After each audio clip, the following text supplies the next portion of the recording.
నమస్కారము. ఈ రెండవ ఎపిసోడులో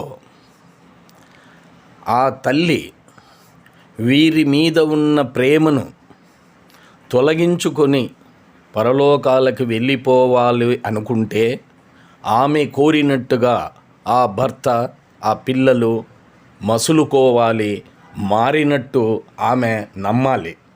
ఆ విషయమే ఇప్పుడు రెండవ ఎపిసోడ్లో మీ ముందుకు చెప్తున్నాను. నేను చెప్పే ఈ కథ పూర్తిగా క్రియేషన్, ఊహించి రాసినది మాత్రమే. కాబట్టి నేను చెప్పేది ఇప్పుడు ఆ తల్లి మారకానికి ఆ పిల్లలు ఏం చేస్తున్నారు అనే దానికి ఇప్పుడు మొదలు పెడుతున్నాను. వీరందరూ ఎవరో మమ్మల్ని గమనిస్తున్నారు అని ఆలోచించుకుంటూ అప్పుడప్పుడు వీళ్ళు ఎప్పుడైనా రూము లేకపోయేటప్పుడు కానీ, వంట రూము లేకపోయినప్పుడు కానీ, వీళ్ళ బెడ్రూమ్లోకి వచ్చినప్పుడు కానీ, వీళ్ళు ఎంటర్ అయిన వెంటనే ఎవరో ఒక ఆకారం అక్కడి నుంచి బయటకు వెళ్ళిపోయినట్టుగా వీళ్ళకి అనిపించేది కాదు, వీళ్ళకి కనపడతా ఉంటుంది. కానీ మామూలు ఈ టైంలో ఇప్పుడున్న పరిస్థితుల్లో ఇవన్నీ సాధ్యమా? ఆత్మ అనేది తిరుగుతుందా, మనకు కనపడుతుందా అనే ఆలోచనలో ఉంటారు. కాబట్టి దీని మీద ఎక్కువగా వాళ్ళు ఆలోచించలేదు. కానీ వాస్తవం ఏమంటే ఈ పిల్లలను భర్తను చూసుకోవాలనే ఆరాటముతో ఆ ఆత్మ వారి చుట్టూనే తిరుగుతుంది అనేదానికి వీరు ఎప్పుడు ఏ రూమ్లోకి ప్రవేశించినా ఆ రూములో నుంచి ఒక ఆకారమో, ఒక ఆత్మనో, ఒక మనిషి నిష్క్రమించినట్టుగా అనిపిస్తూ ఉంటుంది వీళ్ళకి. అదే వీళ్ళు ముగ్గురు ఆలోచించుకుంటూ పండుకుంటారు. మరుసదినము ఉదయం లేచి కాలకృత్యములు తెరుచుకొని కాఫీ తాగే టయానికి వీళ్ళకు ఒక ఇన్ఫర్మేషన్ అందుతుంది. వీళ్ళమ్మకు బతికున్నప్పుడు మంచి స్నేహితురాలు ఒక ఆమె ఉండేది, ఒక 3 ఇళ్ళు అవతల. ఆమె కొన్ని రోజులుగా అనారోగ్యంతో ఉంటుంది. ఆమె చనిపోయిందని వీళ్ళకు తెలుస్తుంది. అప్పటికే ఆ ఇంటి ముందర శామ్యాన వేసి అందరూ చైర్లలో కూర్చొని ఆ శవాన్ని అక్కడ పెట్టింటారు. కాబట్టి వాళ్ళ అమ్మకు చాలా కావలసిన వ్యక్తి కాబట్టి వీళ్ళు కూడా తండ్రి పిల్లలు చూసొద్దాము, మా అమ్మకు చాలా స్నేహితురాలు కాబట్టి ఆమెను చూస్తే మళ్ళీ మా అమ్మ జ్ఞాపకాలు మాకు బాగా గుర్తుకు వస్తాయనే ఉద్దేశంతో అక్కడికి పోతారు. పోయి ఆమెని చూసి ఆమె భర్తతో పిల్లలతో మాట్లాడి ఒక 2 నిమిషాలు కూర్చుందామని కూర్చుంటారు చైర్లలో. అప్పుడు ఆ ఇంటి పిల్లల యొక్క అమ్మమ్మ ఆమె ఆ పిల్లలకు ఓదారుస్తా అంటుంది. ఏమని? చూడు నాయనలారా, తల్లి అనే ఆమె లేకపోతే, అంటే మన మధ్యలో నుంచి వెళ్ళిపోతే ఆ బాధ చెప్పడానికి వీల్లేదు. ఎందుకంటే ప్రతి అంశములోనూ, ప్రతి విషయములోనూ కుటుంబ పరంగా తల్లిదే ప్రాధాన్యత ఉంటుంది. తల్లి ఉంటే కళ్ళు మూసుకొని మనము అన్ని పనులు చేసుకోవచ్చు. చేసుకోకపోయినా ఆ తల్లే మనల్ని గమనించి మనకేమి కావాలో అవి సమకూరుస్తూ ఉంటుంది. అటువంటి తల్లి మనకు మధ్యలో నుంచి వెళ్ళిపోతే ఆ బాధ అనేది మనం చెప్పలేము. ఆ మాటలు చెప్పుతూ, కావున బతికున్నప్పుడే తల్లిని ఇబ్బంది పెట్టకుండా, తల్లికి వ్యతిరేకంగా ప్రవర్తించకుండా, తల్లికి ఇష్టము లేని పనులు చేయకుండా మనము మసులుకోవాలి. 10 కాలాలు బతికే ఆమె 3 కాలాల లోపలే చనిపోయేటట్టు మనము ఆ తల్లికి శోభ పెట్టకూడదు. బతికినప్పుడు ఇంకా ఎక్కువ దినాలు బతికేటట్టుగా ఆమెను సంతోషపెట్టి ఆమెకు వ్యతిరేకంగా ఏమే కానీ చేయకుండా ఉంటే ఆ తల్లి కూడా మనశ్శాంతిగా బతుకుతుంది, ఆ కుటుంబం కూడా ఆనందంగా ఉంటుంది.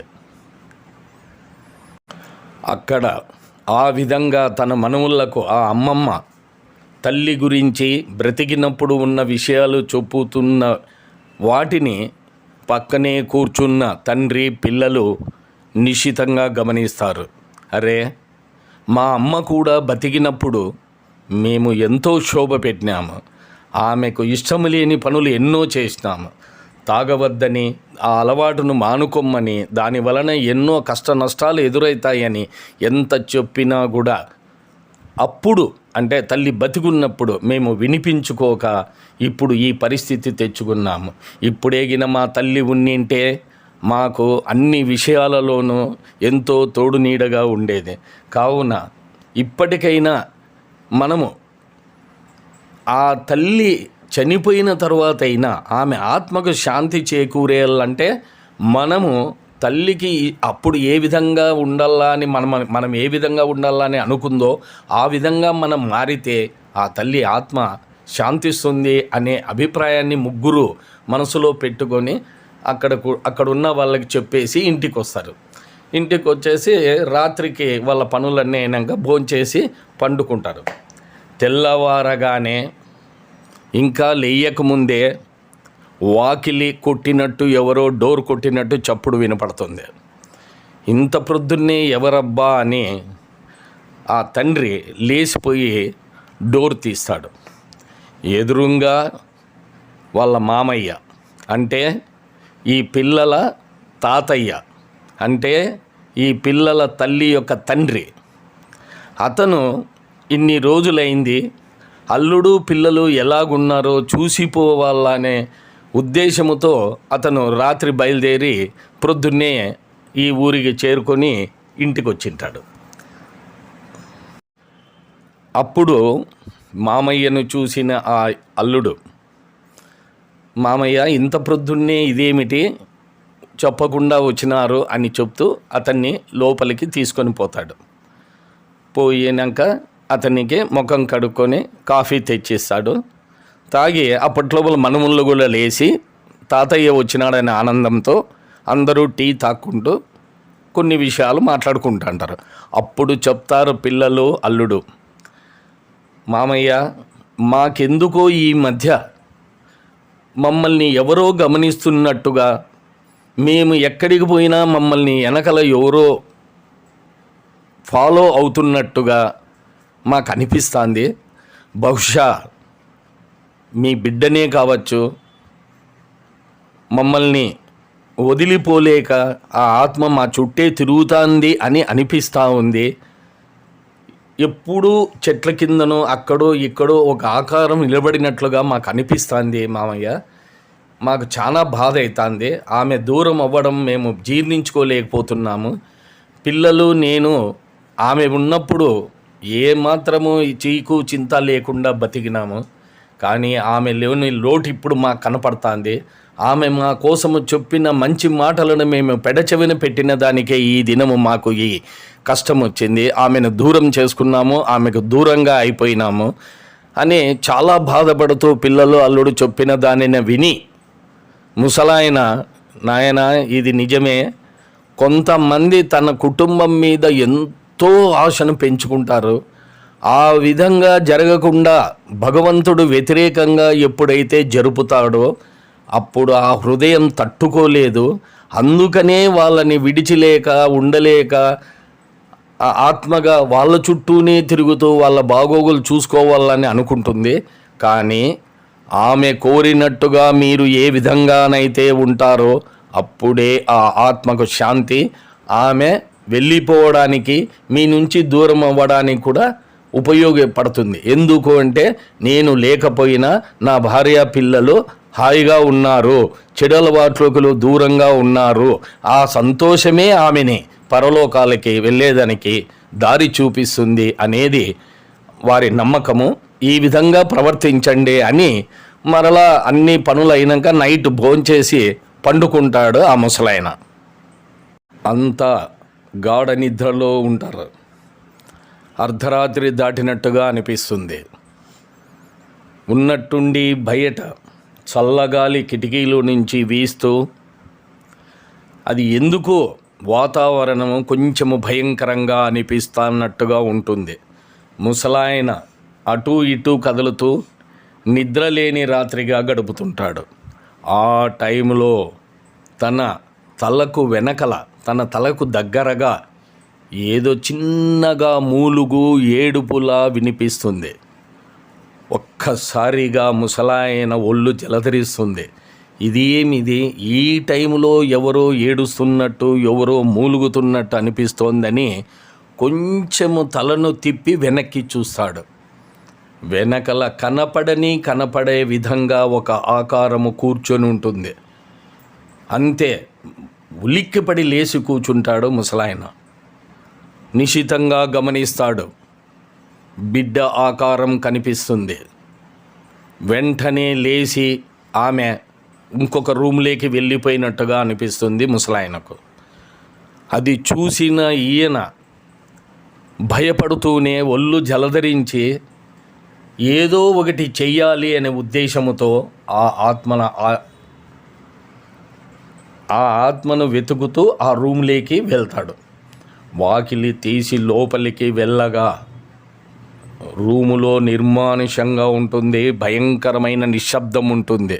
కానీ ఒక మూలన ఆకారం నిల్చున్నట్టుగా గమనిస్తాడు ముసలాయన.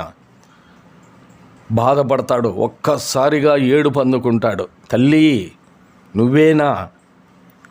నువ్వేం తల్లి ఈ విధంగా అయిపోతున్నావు? చనిపోయినా కూడా నీ పిల్లలని నీ భర్తని వదలలేక నువ్వు ఈ విధంగా నువ్వు పడే ఆరాటాన్ని చూస్తే నాకు దుఃఖం ఆగలేకుండా ఉందమ్మా. నువ్వే కదా, నిజము చెప్పు, నువ్వు నా కూతురువే కదా, నువ్వు ఎందుకు ఈ విధంగా చేస్తున్నావు తల్లి? పిల్లలు భయపడతారమ్మా, నేనే ఎంతో భయపడినాను అని ఆమె వైపు చూసి ఎంతో బాధతో కన్నీరు మున్నూరే చూడగా ఆమె కూడా విలపిస్తున్నట్టుగా శబ్దము, ఏడుస్తున్నట్టుగా, ఎంతో బాధపడుతున్నట్టుగా అక్కడ ఆమె చేసే ఆ శబ్దాలే ఆమె ఏమి చేస్తున్నది, ఏం బాధపడుతున్నది అనేది ముసలాయనకు అర్థమయ్యేటట్టుగా ఉంటుంది. అప్పుడు చెప్తుంది, నాన్న నిజమే, నేను నీ కూతురునే. ఏం చేస్తాము? ఈ అకాల మరణముతో నేను నా భర్తని పిల్లల్ని వదలలేక, శ్మశానములో ఉండలేక, పైకి వెళ్ళలేక ఎంతో బాధపడుతున్నాను నాన్న. ఏమి చెయ్యాలో నాకు అర్థం కాలేదు. ఎంత ఇది చేసుకుని మనసు నిబ్బరంగా ఉన్నా కూడా నా చేత కావడం లేదు నాన్న. వీళ్ళ మీద ప్రేమ నాకు ఆ విధంగా మొదటి నుంచి ఉంది.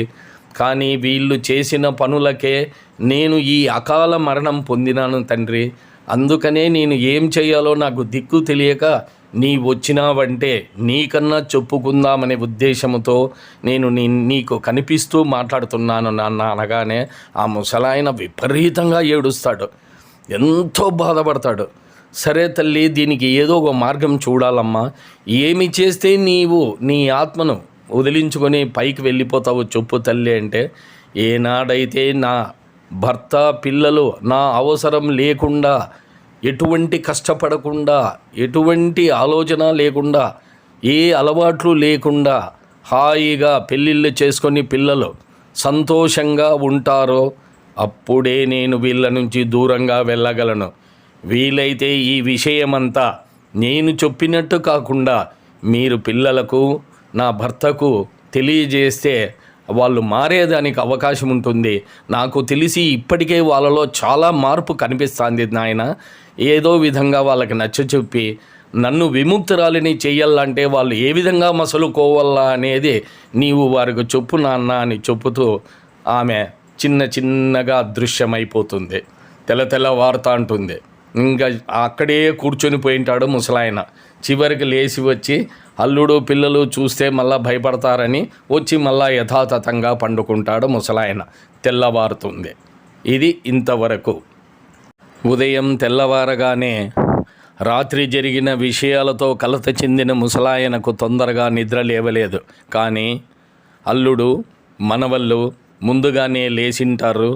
వాళ్ళు ముఖాలు అవి అన్నీ కడుక్కున్న తరువాత వారు వచ్చి వాళ్ళ తాతయ్యను లేపి ఆయన కాలకృత్యములు తీర్చుకున్న తరువాత అందరినీ కూర్చోపెట్టి అల్లుడు పిల్లలకి మనవులకు ఆ ముసలాయన ఈ విధంగా చెప్తాడు, మిమ్మల్ని చూస్తుంటే ఎంతో బాధగా ఉంది. నా బిడ్డ, నా అల్లుడు, నా మనవుళ్ళు మీరంతా కలిసి కండ్ల ముందర ఉంటే నేను ఎంతో ఆనందపడేవాడిని. ఉన్నట్టుండి నా కూతురు మీ అందరికీ దూరం అయిపోయింది. ఇప్పుడు నేను మీరు ఏదో చేసిన దాని వలన నా కూతురు దూరం అయిపోయిందని మాత్రం నేను నింద వెయ్యను. కానీ మీరు మారాలి. మీరు మారితే మీరు మారిన దానిని చూచి ఆనందపడి మీ అమ్మ ఆత్మ శాంతించాలంటే మీరు కనీసం ఈ దినము నుంచైనా మారాలి బాబు. అందరి మాదిరి సంతోషంగా పెళ్ళిళ్ళు చేసుకొని హాయిగా ఉంటే మీ తల్లి తొందరగా, నాకు తెలిసి ఇప్పుడు ఏమనిపిస్తుందంటే మీరు చెప్పేదాన్ని బట్టి మీ తల్లి యొక్క ఆత్మ మీ చుట్టూ తిరుగుతుందని నాకు కూడా అర్థమవుతోంది. కానీ మనము ఆమెను పెట్టకుండా ఆమె కూడా సంతోషంగా వెళ్ళిపోవాలి అనుకుంటే మనము ఆమెకు నచ్చినట్టుగా ప్రవర్తించాలని మాత్రము నేను మీకు చెప్తున్నాను. దయచేసి ఇది ఆచరించి ఆమెను సంతోషపెట్టండి. ఆటోమేటిక్గా ఆ తల్లి అంతర్ధానం అవుతుంది. ఇంకా మళ్ళీ మీకు కనపడినట్టుగా ఇటువంటివి ఏమీ జరగవు. నా మాట విని ఇప్పటి నుంచైనా మీరు మారండి అని ఆ ముసలాయన చెప్తాడు. డియర్ ఫ్రెండ్స్, ఇక్కడికి అల్లుణ్ణి మనువులను మారమని చెప్పితే ఆ ఆత్మకు సంతోషం కూడి ఆమె పరలోకాలు వెళ్ళిపోతుంది అని చెప్పిన ఈ ముసలాయన మాటలకు ఆ తండ్రి కొడుకులు మారతారా? మారితే ఆమె ఇది చూసిన తరువాత సంతోషంగా ఆమె ఆత్మ వెళ్ళిపోతుందా? మనము ఇవన్నీ తెలుసుకోవాలా అని అనుకుంటే 3rd ఎపిసోడ్లో మనము మీతో నేను కలుస్తాను. దయచేసి అంతవరకు ఇప్పుడు నేను చెప్పినదంతా విని ఆలోచించండి. నిజ జీవితంలో కూడా తల్లిగిన లేకపోతే ఆ కుటుంబం యొక్క పరిస్థితి ఏ విధంగా ఉంటుందో గమనిస్తానండి. తల్లి అంటే ఇంకా ఆ ప్రేమ మనకు దొరకదు, ఉన్నప్పుడే పొందల్లా. లేనప్పుడు మనం ఎంత బాధపడినా ఆ తృప్తి రాదు. దయచేసి నా మాట వినండి. ఉన్నప్పుడు తల్లిదండ్రులను కష్టపెట్టద్దండి. కష్టపెట్టకుండా వాళ్ళ యొక్క మనసుకు తగినట్టుగా మనం ప్రవర్తిస్తే కుటుంబం అంతా సంతోషాలతో ఇమిడి ఉంటుంది. కాబట్టి ఒకవేళ ఏదన్నా తెలిసి తెలియక చేసినా ఇప్పటి నుంచైనా మార్పునకు మీరు ప్రయత్నం చేయండి. ఇదే నేను మీకు చెప్తున్నది. దయచేసి ఇది విన్న తర్వాత నా ఛానల్ ఖచ్చితంగా సబ్స్క్రైబ్ చేయండి, లైక్ చేయండి, షేర్ చేయండి. నమస్తే.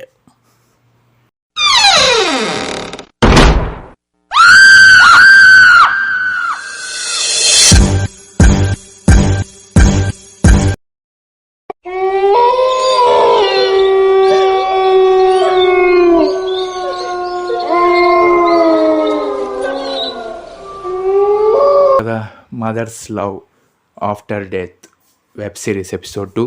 So if you connect to this episode, to give it a big thumbs up and like, share and comment and let me know, and don't forget to hit the bell icon and subscribe to Swami Thambisetti's channel. So this web series episode 2 is releasing today, so stay tuned. And when it is releasing, you have to do 3 things: subscribe the Swami Thambisetti's channel and like this video and share with your friends and relatives, to everyone who will connect to this web series episode 2. So guys, this web series is made only mother's love before death, after death, how it will be.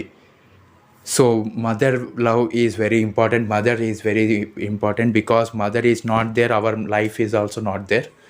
So ఈ mothers లవ్ని మేము దీంట్లో చాలా బాగా చెప్పాము. అది మీకు connect అవుతుందని నేను ఖచ్చితంగా నమ్ముతున్నాను. సో ఇది ఖచ్చితంగా మీరు హిట్ చేస్తారని నేను అనుకుంటున్నాను. అందరికీ షేర్ చేయండి. ఆ తర్వాత ఇది విన్నాక కొంతమందైనా మారుతారు అని నేను నమ్ముతున్నాను. So bad habits is injurious to health. So ఇందులో కొంతమంది మారి ఉంటారని నేను ఆశిస్తూ, this is Karthik signing off. Thank you, take care and జై హింద్.